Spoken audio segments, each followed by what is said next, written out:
All right. So I got a product right here called Decon. What is it? It's an iron remover. Simple enough, right? Um, Couple things we know about these types of products, these iron removers. One, they work. Two, they're very expensive. Three, people use them all the time. Okay, with that being said, let's forget about all that. The main focus of this video right now is I personally believe a lot of people are wasting money when they don't have to in the detailing industry. And this product right here is probably one of the biggest causes for that. And I'm not beating up the fact that we use iron removers because I use them all the time and I absolutely love them. That's not what I'm beating up. What I'm beating up is the lack of education around these iron removers and what you hear and what you read on the internet. I mean, I hear guys that are putting these into foam cannons. I hear guys that are using this for everything they could think of. Oh, I spray iron remover and then I use that for a clay lube. No big deal, but you're wasting the iron remover, and it's an expensive product. My goal with this video is two things. One, I want to help you. I want to explain to you how to use the iron remover for one, to help you save money. But two, I want you to understand how it works. That's the biggest problem. There's a lot of misconceptions going around on the internet.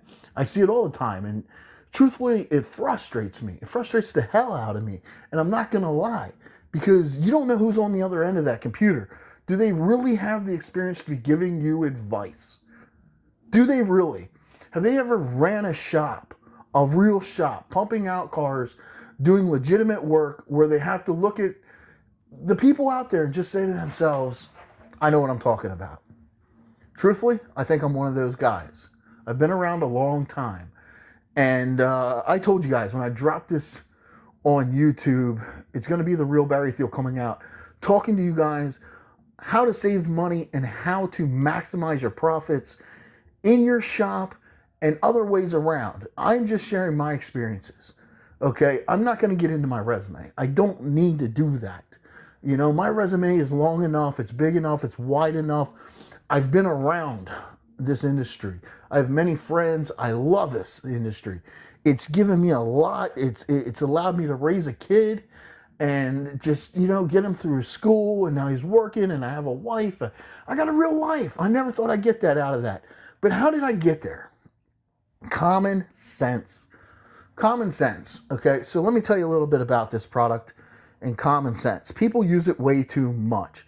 The very first time I really thought about this when I seen it was I was working with a detailer, and he says, no, I just spray iron remover on it. It melts everything off.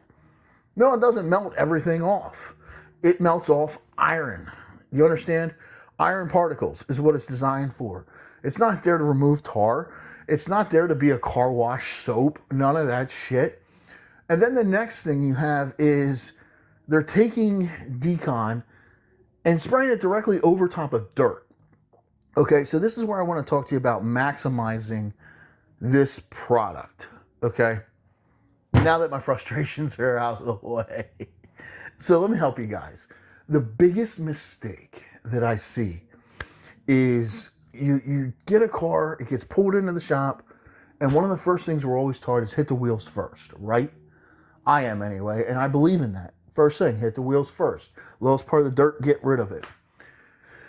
So as soon as that car's in, brakes are cooled down, everything's ready to go, you're ready to start prepping this car for whatever. Whether it's a detail, whether it's a full reconditioning, whatever the case may be, we go for the wheels.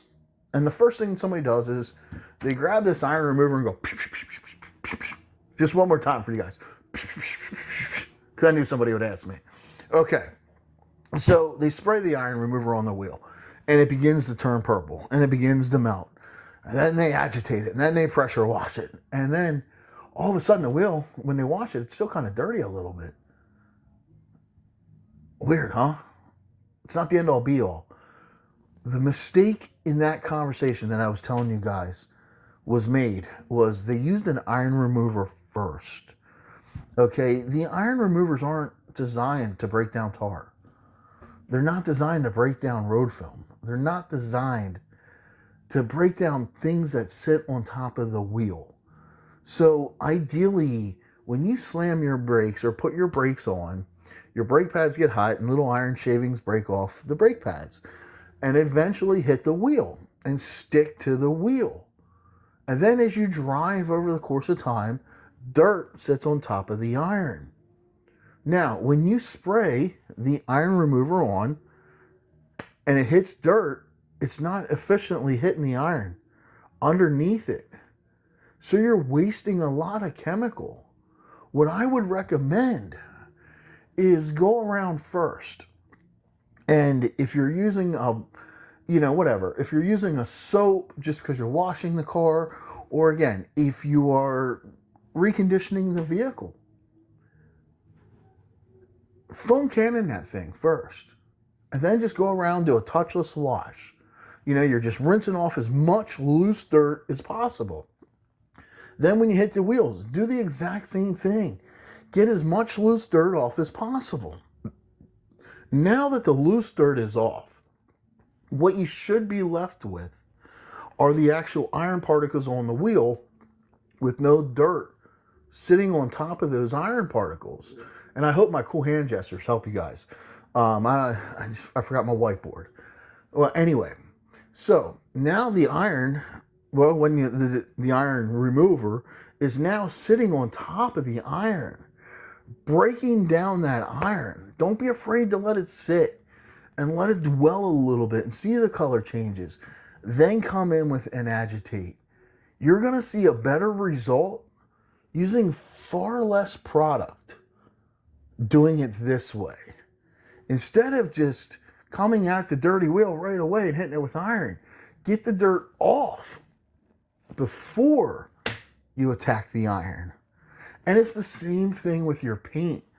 You would never, ever, ever in your life take something, spray it on a dirty car and wipe it because it's going to scratch the paint. We know this. So why would you take an iron remover and spray it over a dirty panel and expect it to work?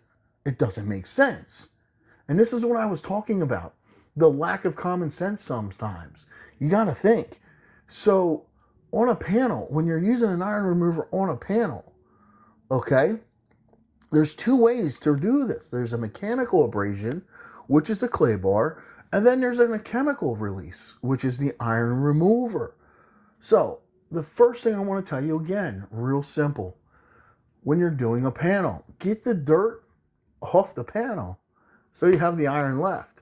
Then hit it with an iron remover. And you can actually use a clay bar with an iron remover and do them both at the same time. But make sure the panel's clean. So when you spray, it hits its maximum efficiency. And that will change your life. Anyway, this is just one of my many rants where I want to come at you and be real with the things that I see during my travels of training. Usually on average, I'm training 15 people a month, between multiple things and things that I'm doing. So I want to share these experiences with you guys and gals out there. I'm sorry, not to put the ladies behind, but majority of the industry are men. And I'm glad to see there's so many women coming in now. But again, sometimes common sense. If you think before you do something, it could save you a lot of money. It really could. So let's cut through the bullshit in our industry. Let's have some fun. Get out there and help each other.